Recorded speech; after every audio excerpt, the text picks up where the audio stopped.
दोस्तों, मैं मोहम्मद फराज मलिक।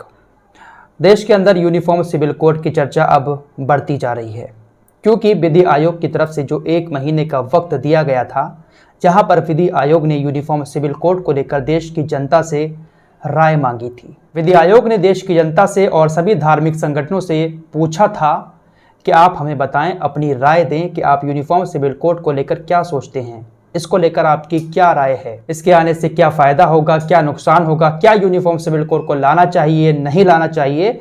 विधि आयोग ने एक ईमेल आईडी के जरिए देश की जनता से, चाहे आम नागरिक हो चाहे धार्मिक संगठन हो, सबसे राय मांगी है।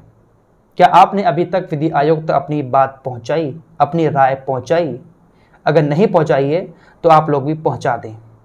कैसे पहुंचाएंगे वो मैं आपको अभी आगे बताऊंगा। यूनिफॉर्म सिविल कोड को लेकर विधि आयोग ने जो 15 जून को लोगों से राय मांगी थी, अब 1 महीने के बाद सारे लोगों की राय यूनिफॉर्म सिविल कोड को लेकर विधि आयोग के पास पहुंचेगी। उसी राय के मुताबिक कार्रवाई आगे बढ़ेगी। लोग क्या सोच रहे हैं, उसी हिसाब से विधि आयोग फैसला लेगा, यूनिफॉर्म सिविल कोड लागू होगा या नहीं होगा। लेकिन all India Muslim personal law board की तरफ से एक संयुक्त बयान जारी किया गया है, जिसमें मुसलमानों से अपील की गई है कि आप लोग ज़्यादा से ज़्यादा अपने विचारों को विधि आयोग तक पहुंचाएं। कैसे पहुंचाएंगे, आइए आपको बताते हैं। आपकी स्क्रीन पर ये ईमेल आईडी है। इस ईमेल आईडी पर आप विधि आयोग तक अपनी बात पहुंचा सकते हैं। आपके पास मोबाइल है, आपके मोबाइल में जीमेल अकाउंट भी होगा। उसी जीमेल अकाउंट से, अपने ईमेल आईडी से, इस ईमेल आईडी पर आप अपने विचार विधि आयोग तक पहुंचा सकते हैं। क्या आप यूनिफॉर्म सिविल कोड का सपोर्ट करते हैं या उसका विरोध कर रहे हैं? अगर आप यूनिफॉर्म सिविल कोड को देश के अंदर लागू करवाना चाहते हैं तो अपने सुझाव, अपने विचार विधि आयोग तक पहुंचा सकते हैं। या नहीं करवाना चाहते हैं, आप इसका विरोध कर रहे हैं, आप इसके सपोर्ट में नहीं हैं, तो क्यों है इसके विरोध में, क्यों आप इसका सपोर्ट नहीं कर रहे हैं, वो सारी बातें आप विधि आयोग तक इस ईमेल आईडी पर पहुंचा सकते हैं। 1 महीने का वक्त मांगा था, 15 जुलाई को ये वक्त ख़त्म हो जाएगा।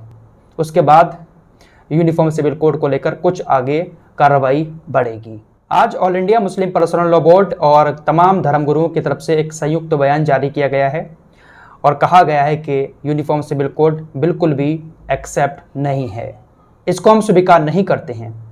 बयान जारी करते हुए ये पूरा आपकी स्क्रीन पर है।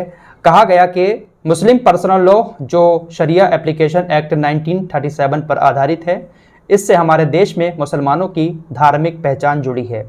इसमें से अधिकतर आदेश कुरान मजीद की आयतों और प्रमाणित हदीसों से साबित हैं, इसलिए उन पर उम्मत की सहमति है। इस संयुक्त बयान में आगे लिखा गया कि इसलिए भारत के मुस्लिम समुदाय की सरकार से सर्वसंपन्न मांग है कि वो मुस्लिम पर्सनल लॉ को प्रभावित करने वाले समान नागरिक संहिता को लाने का इरादा छोड़ दें और देश के सभी नागरिकों को मौलिक अधिकारों के तहत अपने धर्म का पालन करने की जो आज़ादी संविधान द्वारा दी गई है, उसका सम्मान करें।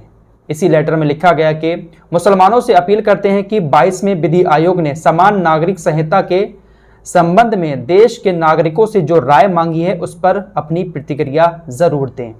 यानी जो बात मैंने शुरू में कही, आप उस ईमेल पर अपनी राय भेज सकते हैं।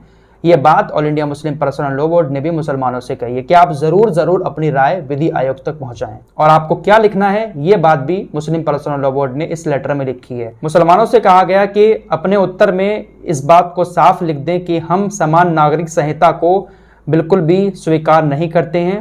प्रयास करें कि 14 जुलाई से पहले प्रत्येक संगठन अपने संगठन की ओर से और प्रत्येक व्यक्ति अपने व्यक्तिगत क्षमता से ईमेल या किसी अन्य माध्यम से विधि आयोग तक अपना जवाब पहुंचा दे।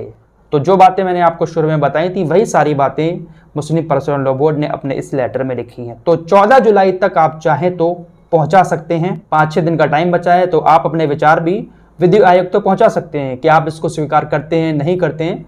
आप मेल भेजकर इस ईमेल आईडी पर बता सकते हैं, क्योंकि उसी के आधार पर विधि आयोग भी आगे काम करेगा। तो आप लोग भी अपना मोबाइल उठाएं और इस ईमेल आईडी पर यूनिफॉर्म सिविल कोड को लेकर अपनी राय विधि आयोग तक ज़रूर पहुंचाएं। फिलहाल इस रिपोर्ट में इतना ही। मिलते हैं एक और नए वीडियो के साथ, तब तक के लिए अपना ख्याल रखिए।